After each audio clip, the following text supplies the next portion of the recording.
Thank you. And our first guest, I'm so pleased to introduce Glenn Schiffbauer with the Green Chamber of Commerce. Glenn.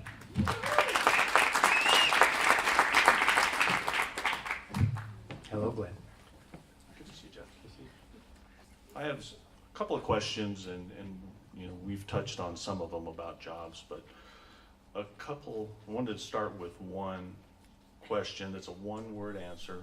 Sometimes it can be polarizing if you're a New Mexican, but red or green? Now, this isn't a political answer, it just depends what I eat. Yeah. And I never go Christmas, by the way. I don't know what that is. I don't know what Christmas is. Commitment. Yep, I don't know what Christmas is. Either I go red or green. It depends what I'm eating. The Green Chamber is interested in job creation and industry creation, and one of the things about your plan and what you just mentioned resonates with us. Just briefly, I used to have an ongoing argument with a friend of mine because he was a big fan of Governor Gary Johnson, because when he left office, under budget, lots of money in the bank, and that's our money. I want my money taking care of me, not somebody taking care of my money. So I appreciate that there is a plan for a way. So I want to talk about a couple of different industries that the Green Chamber's been very involved with, and then maybe segue into something that you said. Solar tax credits went away, and when they did, the solar industry in New Mexico lost about 15% of their jobs. And they had been on a big roll. Yeah, from 2015 to 2016, and they grew 50%, and then they dropped 15. And if I recall, about 3,000 new jobs. Right. Yep. Yeah, and losing 400. So in the clean energy vein, I think we can weave that into the overall question. And also, we've been working very hard for 4 years on getting rid of the methane cloud in the Four Corners area, working on methane mitigation from the standpoint that is an industry that we would like to create here, because that's what Colorado did.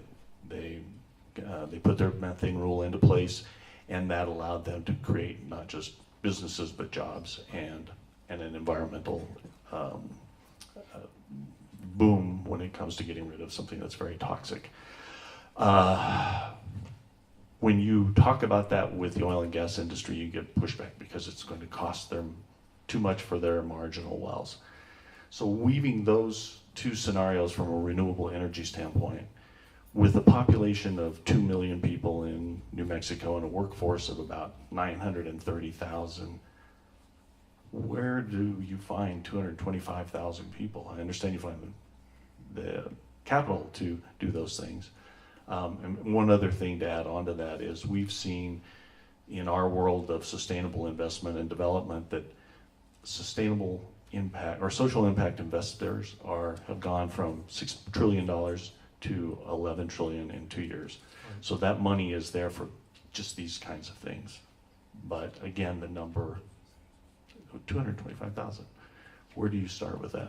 So the first thing is by investing in a small business. The number one issue in our state, and we have a lot of issues, by the way, and I call them 1As, but the number one issue in our state, there's no private capital invested in our state, and you're correct. We need about $3 billion of private capital to basically fund all the projects that we are looking at today in our state. So we want to take the lead, because what's happening right now is the outside investment capital, they literally look at our technology, they look at our companies, and then they basically pick them off and they transfer them. They basically take the companies out of New Mexico to Colorado, Arizona, around our states. So we believe by investing into New Mexico, creating low debt finance loans, so the state makes a return back on their investments, we'll create about 75 to 100,000 new jobs just within small business, just in small business in New Mexico. Today, there's 152,000 small businesses in the state of New Mexico, employing over almost 500,000 people. The number one issue in small business today is they can't get capital, they can't get loans, or if they do, they're at 6 to 8% depending on the bank. And most of them have to go out of state. So our proposal is to start job creation and moving it that way. So we can look at that, and we think by just New Mexico small businesses, 75 to 100,000 new jobs. Now, in the renewable side, we want to invest $1 billion into renewable energies. Now, the state's not going to invest $1 billion in renewable energies. But folks, we live in, and you know this, we live in a state that's ranked second in renewable energies capabilities. But we're literally ranked 48th in production. So when you look at the east side and the south side of the state, and you look at the northeast corner of the state, we literally live in the second, next to Wyoming, we literally live in the second best state for wind and solar. So as we diversify our economy, I look at it not just, I'll give back the solar tax credits back, and we'll do that in our houses. And as I said as governor, we'll create enough energy to power this building, to power your house, and we'll give tax credits back, because I believe in that, because that's job creation and lower cost and drives opportunities. But as your governor, you're going to hear me talk about big ideas and major changes. So what I want to do is I want to power not just New Mexico, I want to power California, Nevada, Arizona. We can literally create energy today at about 4 cents a kilowatt, all in, between solar and wind. It's about 4 cents a kilowatt. We can then upgrade our systems that we have. And if you don't know this, literally up north and down south, literally the power lines go right through our state. So the infrastructure literally goes right through our state. It goes right to Long Beach, goes right to Southern California and to other states.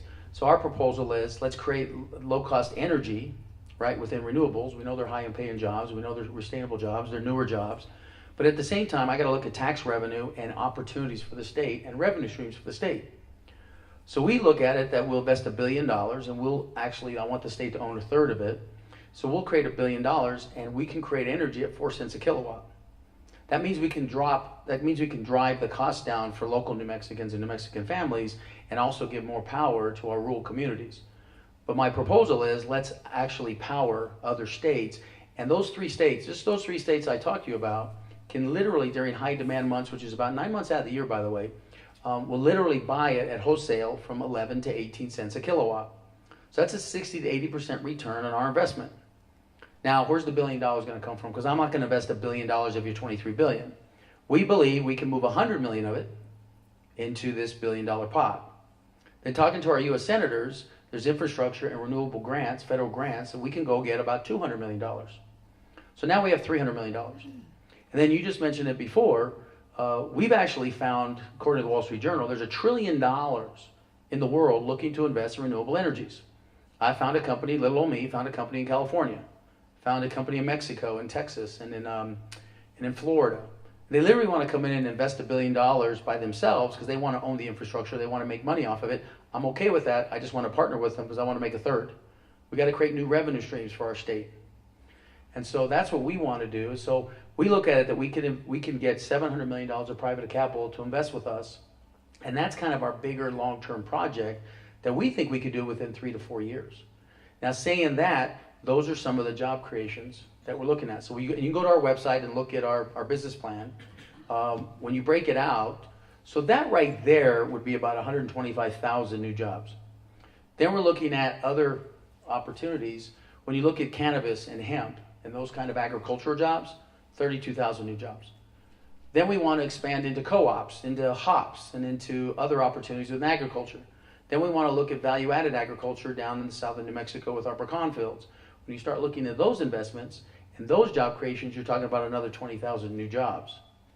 Then we can talk about film and television. Film and television today produces, it employs about 16,000 people in the state of New Mexico. We want to triple the size of film and television, and we'll talk about film and television a little bit later. But we believe we can grow film and television another 10 to 12,000 new jobs. So when you start adding that up, you're going to get to about 200. And then as we grow the jobs and grow economic based jobs, and then we haven't even started talking about technologies and stuff like that I'm sure we will. But in renewable technologies and startup technologies that we start here today, and I want to explode the biotechnology infrastructure here, we're talking about another 20,000 new jobs within technology startups in the state of New Mexico over 6 years. Right. Just to quickly add about the renewable energy, because Clovis is about to become the transmission hub of the United States. With just a little bit of time left, can you tell me and can you talk a little bit about how you would motivate oil and gas to start investing in some of the methane, the leak detection, the cameras, in order to create those jobs, because they don't want to spend the money. Right. So the methane, again, they don't want to spend the money at the investment levels that they want to. All of a sudden, if they can spend the money and get it at 2.5%, oh, they'll do it, right? So that's our belief. Same with, we'll talk about water in a second. But we believe in the Colorado's done a great method. And by the way, let me make this very clear. Some of the bigger guys are already doing it, and you know, they're already starting to recap. And it's really the new wells aren't the problem. It's the older wells. Half of the wells are literally over 50 years old, and they're still producing for smaller New Mexico families that are saying it's real expensive to do that. So part of that is we want to invest with them to make sure we recapture that, because the numbers we've looked at, if we recapture that, the state would make another $30 to $35 million a year in revenue. That's exactly right. So by us investing about $5 million, by the way, right? About $5 million to recapture that, we would literally make $32 million a year. And by the way, we wouldn't be investing $5 million a year. It'd be a $5 million upfront cost. And then we can monitor that. And there's Colorado and Wyoming have two companies that literally would come in and do it. And so again, We have 12 businesses here already, That and all we already have to do do is stop the leaks. stop the leaks and help capital fund it. Right. So absolutely. Thank you. Thank you. Well,